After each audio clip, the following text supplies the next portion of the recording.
Formula ఈ car race వ్యవహారంలో మాజీ మంత్రి అలాగే బీఆర్ఎస్ పార్టీ వర్కింగ్ ప్రెసిడెంట్గా ఉన్నటువంటి కేటీఆర్కి అయితే ఒక బిగ్ షాక్ అయితే తగిలింది. గవర్నర్ అయితే ఆయనే స్వయంగా కేటీఆర్ని విచారించండి అంటూ కూడా ఈ యొక్క ఏసీబీకి ఆదేశాలు సైతం జారీ చేయడం జరిగింది. ఇప్పటికే 4 సార్లు విచారణ జరిపినటువంటి ఏసీబీ మరోసారి విచారించేందుకు కేటీఆర్ని విచారించేందుకు రంగం కూడా సిద్ధమైనట్లుగా తెలుస్తోంది. మరోవైపు గవర్నర్ అనుమతితో ఇప్పుడు కేటీఆర్ని విచారించడం, ఆ తర్వాత తదుపరి ప్రక్రియ కేటీఆర్పై ఫార్ములా ఈ కార్ రేస్ వ్యవహారంలో ఛార్జ్ షీట్ ఫైల్ చేసే అవకాశం ఉంది. అంటే ఒక కేటీఆర్ అని ఇందులో ఎక్యూజ్డ్ వన్గా ఉన్నటువంటి మాజీ మంత్రి కేటీఆర్తో పాటు ఐఏఎస్ అరవింద్ కుమార్తో పాటు అలాగే బిఎల్ఎన్ రెడ్డి, ఈ ముగ్గురు పైన కూడా ఏసీబీ ఇప్పుడు ఖచ్చితంగా దీనికి సంబంధించి ఎఫ్ఐఆర్ ఛార్జ్ షీట్ ఫైల్ చేసే అవకాశాలు చాలా స్పష్టంగా కనిపిస్తున్నాయి. ఇది నిజంగా బీఆర్ఎస్ పార్టీ వర్కింగ్ ప్రెసిడెంట్గా ఉన్నటువంటి కేటీఆర్కి, అలాగే ఆ పార్టీ శ్రేణులకి, అలాగే మొన్న జూబ్లీహిల్స్ బైపోల్లో కాస్త ఓడిపోయి నైరాశ్యంలో ఉన్నటువంటి ఆ పార్టీకి ఇది ఒక ఎదురు దెబ్బ అని చెప్పుకోవచ్చు. ఖచ్చితంగా నేడు రేపు మాజీ మంత్రి కేటీఆర్ అరెస్ట్ అనేటువంటి ఒక వార్తలు అయితే ఇప్పుడు చక్కర్లు కొడుతున్నాయి. దీనికి సంబంధించినటువంటి పూర్తి స్థాయి డీటెయిల్స్ అయితే ఒకసారి చూద్దాం. ఖచ్చితంగా మాజీ మంత్రి బీఆర్ఎస్ వర్కింగ్ ప్రెసిడెంట్ కేటీఆర్కు బిగ్ షాక్ తగిలింది. ఈ ఫార్ములా ఈ కార్ రేసుకు సంబంధించి ఆయనపై విచారణ చేపట్టేందుకు గవర్నర్ అధికారికంగా అనుమతి మంజూరు చేశారు. ఈ కేసులో నిధుల దుర్వినియోగంపై విచారణ కొనసాగించేందుకు గవర్నర్ గ్రీన్ సిగ్నల్ కూడా ఇచ్చారు. గవర్నర్ అనుమతితో ఏసీబీ త్వరలోనే కేటీఆర్పై ఛార్జ్ షీట్ దాఖలు చేయబోతుందని కూడా తెలుస్తోంది. కాగా ఈ కేసులో కేటీఆర్ను A1గా, అలాగే సీనియర్ ఐఏఎస్ అధికారి అరవింద్ కుమార్ను ఎక్యూజ్డ్ 2గా ఏసీబీ పేర్కొంది. ఇప్పటికే కేటీఆర్ ఈ కేసు విషయంలో ఏసీబీ విచారణకు 4 సార్లు హాజరయ్యారు. ఖచ్చితంగా 4 సార్లు ఇప్పటికే ఏసీబీ విచారించినటువంటి పరిస్థితి మాజీ మంత్రి కేటీఆర్ని. ఈ కేసులో A2గా ఉన్నటువంటి ఐఏఎస్ అధికారి అరవింద్ కుమార్ విషయంలో తదుపరి చర్యలు తీసుకోవాల్సిందిగా అధికారులు ఇప్పటికే కేంద్రంలోని DOPTకి లేఖ కూడా రాశారు. గవర్నర్ అనుమతి నేపథ్యంలో ఛార్జ్ షీట్ దాఖలకు ముందు ఏసీబీ అధికారులు మరోసారి కేటీఆర్ను లేదా ఇతర కీలక వ్యక్తులను విచారించే అవకాశాలు చాలా స్పష్టంగా కనిపిస్తున్నాయి. ఈ కేసుపై గవర్నర్ అనుమతి లభించడంతో ఇటు రాజకీయ వర్గాల్లో అలాగే పరిపాలనా వర్గాల్లో తీవ్ర చర్చనీయాంశంగా మారిపోయాయి. ఏసీబీ త్వరలోనే ఛార్జ్ షీట్ దాఖలు చేయబోయే దానితో ఈ కేసు విచారణ కీలక మలుపు తీసుకోబోతున్నట్లుగా తెలుస్తోంది. తెలంగాణలో ఫార్ములా ఈ కార్ రేస్ కేసులో బీఆర్ఎస్ వర్కింగ్ ప్రెసిడెంట్ కేటీఆర్కి అయితే నిజంగా ఒక బిగ్ షాక్ అయితే తగిలింది.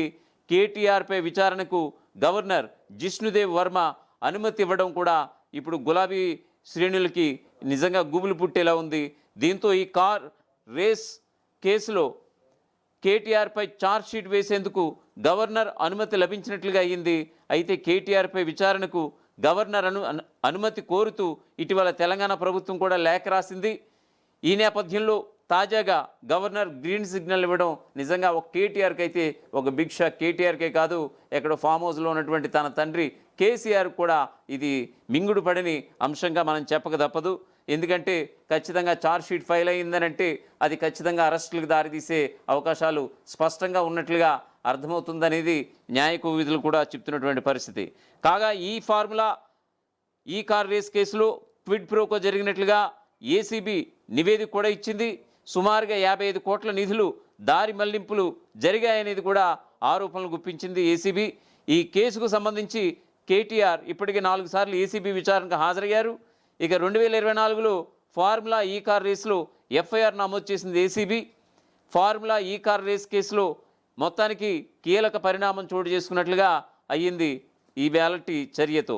ఈ కేసులో ఏసీబీ తన నివేదికను ప్రభుత్వానికి సైతం సమర్పించింది. ఫార్ములా ఈ కార్ రేస్ వ్యవహారంలో 2024 డిసెంబర్ నెలలో ఏసీబీ కేసు నమోదు చేసినటువంటి సంగతి తెలిసిందే. మాజీ మంత్రి కేటీఆర్ను A1గా ఎఫ్ఐఆర్లో కూడా పేర్కొన్నారు. కేసు విచారణలో భాగంగా ఇప్పటికే కేటీఆర్ను 2 సార్లు, అలాగే ఐఏఎస్ అధికారి అరవింద్ కుమార్ను 3 సార్లు ఏసీబీ అధికారులు విచారించారు ఆనాటి వార్తల ప్రకారం. కానీ ఖచ్చితంగా ఇప్పటివరకు చూసుకుంటే కనుక ఏసీబీ 4 సార్లు విచారించింది. తాజా విచారణతో అంటే గవర్నర్ అనుమతితో తాజా విచారణతో ఇప్పుడు 5వ ఏసీబీ అధికారుల ముందు ఫార్ములా ఈ కార్ రేస్ స్కామ్కి సంబంధించి ఆయన మరోసారి ఏసీబీ ముందు హాజరు కాబోతున్నారు మాజీ మంత్రి కేటీఆర్. మొత్తానికి ఆయన వ్యవహారం ఎలా ఉంది, కేటీఆర్ అసలు ఆయన మదిలో ఏముంది, ఆయన అంత ధీమాగా ఉండడానికి గల కారణం ఏమిటి, నిజంగా ప్రభుత్వాన్ని ఉద్దేశిస్తూ ఆయన చేసినటువంటి కామెంట్స్ గతంలో ఒకసారి స్టేట్మెంట్ ఇచ్చారు, లొట్టపీసు సీఎం అంటూ కూడా ఆయన ఇచ్చినటువంటి ఒక స్టేట్మెంట్ కూడా ఒకసారి చూద్దాం స్క్రీన్ పైన. ఛార్జ్ షీట్లు, ప్రాసిక్యూషన్లు, జైళ్ళు వేసుకోండి. నేను లైవ్ టీవీల ముందు మళ్ళీ చెప్తున్నా, నాకు ఎంత దమ్ముంటే నేను చెప్పాలి, ఈ దేశంలో రాజకీయ నాయకుడు అని చెప్పినాడవే, నా మీద ఏమైనా కేసు పెడితే రారాబాయి చూసుకుందాం, పెట్టు లైట్ డిటెక్టర్ అన్నాడు ఉన్నాడు 5 వరకు. నేను చెప్తున్నా రా, నేను తప్పు చేయలే, నిజాయితీగా నేను ఈ రాష్ట్రానికి ప్రతిష్ట తెచ్చే ప్రయత్నం చేసిన. పెడతావా పెట్టు కేసు, ఏమయ్యేది నీ లొట్టపీస్ కేసుతోని, ఈ లొట్టపీస్ కేసుతోని లొట్టపీస్ ముఖ్యమంత్రి గారితోని మాకేం ఫరక్ పడది. ఆయన ఏం చేసినా ఎన్ని కథలు పడ్డా మేము ఇట్లనే పిల్లల తరఫున కొట్లాడతాం, రైతుల తరఫున కొట్లాడతాం, నువ్వు ఇచ్చిన హామీల కోసం మహిళల కోసం కొట్లాడతాం. మేము మాత్రం కాంగ్రెస్ ప్రభుత్వాన్ని వదిలిపెట్టం 6 గ్యారెంటీలు అమలయ్యేదాకా నీ 4. మొత్తానికి ఫార్ములా ఈ కార్ రేస్ వ్యవహారంలో మంగళవారమే ఒక కీలక పరిణామం చోటు చేసుకుంది. ఫార్ములా ఈ కార్ రేస్కు సంబంధించినటువంటి నివేదికను అవినీతి నిరోధక శాఖ ఏసీబీ అధికారులు మంగళవారం తెలంగాణ ప్రభుత్వానికి అందించారు. ప్రాసిక్యూషన్ అనుమతి కోరుతూ ఏసీబీ అధికారులు ఈ నివేదికను రాష్ట్ర ప్రభుత్వానికి పంపించడం జరిగింది. ఈ కేసులో బీఆర్ఎస్ వర్కింగ్ ప్రెసిడెంట్ అలాగే మాజీ మంత్రి కేటీఆర్ను ఏసీబీ అధికారులు 4 సార్లు విచారించడం జరిగింది. అలాగే ఐఏఎస్ ఆఫీసర్ అరవింద్ కుమార్ను సుమారుగా 5 సార్లు ప్రశ్నించారు. తాజాగా నివేదిక కూడా సమర్పించారు. తెలంగాణ ప్రభుత్వం నుంచి అనుమతి వచ్చిన వెంటనే కేటీఆర్ అలాగే అరవింద్ కుమార్పై ఏసీబీ ఛార్జ్షీట్ దాఖలు చేసే అవకాశాలు కూడా స్పష్టంగా తెలుస్తున్నాయి. మరొకవైపు గతేడాది డిసెంబర్ నెలలో ఫార్ములా ఈ కార్ రేస్ కేసులో కేటీఆర్ మీద ఏసీబీ కేసు ఫైల్ చేసినటువంటి విషయం అందరికీ తెలిసిందే. ఫార్ములా ఈ కార్ రేస్ కోసం రూల్స్కు విరుద్ధంగా విదేశీ కంపెనీకి డబ్బులు చెల్లించారని మున్సిపల్ శాఖ కార్యదర్శి ఫిర్యాదుతో ఈ కేసు నమోదైంది తొలుత. దీనివల్ల ప్రభుత్వానికి సుమారుగా 55 కోట్ల నష్టం కలిగిందని తన ఫిర్యాదులు కూడా పేర్కొన్నారు. ఈ నేపథ్యంలో ఏసీబీ కేసు ఫైల్ చేసింది. బీఆర్ఎస్ ప్రభుత్వంలో కేటీఆర్ మున్సిపల్ శాఖ మంత్రిగా ఆనాడు కొనసాగారు. ఈ నేపథ్యంలో కేటీఆర్ను ఈ కేసులో A1గా పేర్కొంటూ ఏసీబీ కేసు ఫైల్ చేసింది. అలాగే అప్పటి మున్సిపల్ శాఖ ప్రిన్సిపల్ సెక్రటరీ అరవింద్ కుమార్ను A2గా కూడా చేర్చడం జరిగింది. మరొక వైపు హెచ్ఎండిఏ చీఫ్ ఇంజనీర్గా ఉన్నటువంటి బిఎల్ఎన్ రెడ్డి ఇదే కేసులో అక్యూజ్డ్ 3గా కూడా కొనసాగుతున్నటువంటి పరిస్థితి. మరొక వైపు ఫార్ములా ఈ కార్ రేస్ నిర్వహణ కోసం యూకేకి చెందినటువంటి ఫార్ములా ఈ ఆపరేషన్స్ అలాగే S next gen private limited అలాగే తెలంగాణ పురపాలక శాఖ 2022 అక్టోబర్ 25న ఒప్పందం కూడా చేసుకున్నాయి. ఈ ఒప్పందం ప్రకారం కార్ రేస్ నిర్వహణకు అయ్యే ఖర్చును స్పాన్సర్గా ఉన్నటువంటి S next gen private limited భరించాలి. అలాగే కార్ రేస్ నిర్వహణకు వీలుగా తెలంగాణ పురపాలక శాఖ ట్రాక్ను అయితే ఏర్పాటు చేయాలి. అందులో భాగంగా 2023 ఫిబ్రవరి 11న జరిగిన రేసు కోసం తెలంగాణ పురపాలక శాఖ తరపున హెచ్ఎండిఏ 12 కోట్లు ఖర్చు చేసింది. రేసు నిర్వహణ ఖర్చును స్పాన్సర్గా ఉన్నటువంటి ఎస్ నెక్స్ట్ జెన్ భరించింది. సో ఏదేమైనా సరే ఈ యొక్క గవర్నర్ జిష్ణుదేవ్ వర్మ ఇచ్చినటువంటి గ్రీన్ సిగ్నల్తో మరోసారి ఏసీబీ ముందు హాజరు కాబోతున్నారు.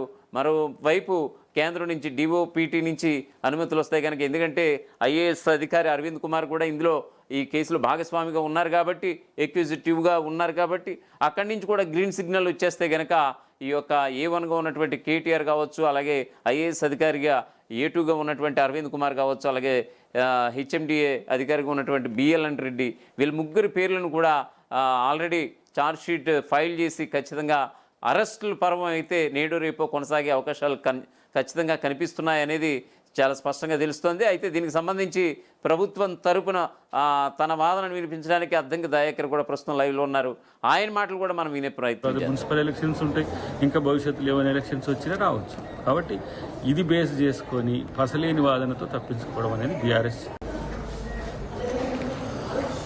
కేటీఆర్ మీద విచారణకు గవర్నర్ గారు అనుమతి ఇవ్వడం అనేది రాజ్యాంగబద్ధం. ఎందుకంటే ప్రజల సొమ్ముకు కస్టోడియన్గా ఉండాల్సిన గవర్నర్ వ్యవస్థ కానీ, రాజ్యాంగం కానీ, చట్టాలు కానీ, ప్రభుత్వం కానీ అదే నిర్ణయాలు తీసుకుంటాయి. కానీ బీఆర్ఎస్ పార్టీ నాయకులు మాట్లాడుతున్నది అంటే తప్పు చేస్తాం కానీ మా మీద చర్యలు వద్దు. ఇది రాజకీయ కక్ష సాధింపని చెప్పడం వెనుక ఉద్దేశం ఇది. ఎక్కడైనా సరే ఏ ప్రభుత్వమైనా పారదర్శకంగా ఉండాలి. ఎలక్షన్ జరుగుతున్న క్రమంలో ఏ విధంగా ప్రజల ఆస్తిని ఇతర దేశాలకు తరలించిందో చెప్పాల్సిన అవసరం ఉంది.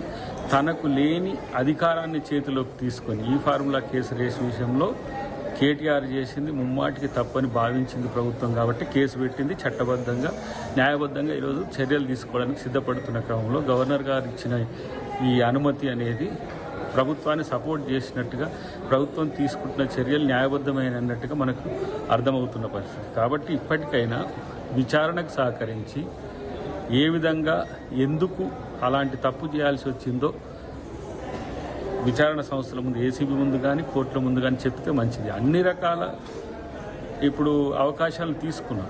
ఈ కేసు ఫాల్స్ కేసు కాబట్టి కొట్టేయండి అని, లేకపోతే దురుద్దేశంతో చేస్తున్నారని కొట్టేయమనండి, అసలు అరెస్ట్ చేయకూడదని చెప్పేసి కోర్టుకు పోయినా సరే కోర్టు మీకున్న అవకాశాలు ఇచ్చింది. ఇప్పుడు ప్రభుత్వం ముందున్న ఏకైక లక్ష్యం ప్రజాధనాన్ని కాపాడడం ఇలా. కాబట్టి ప్రజల సొమ్ముకు కాపలాదారుగా ప్రభుత్వం ఉండాల్సిన బాధ్యత ఉంది.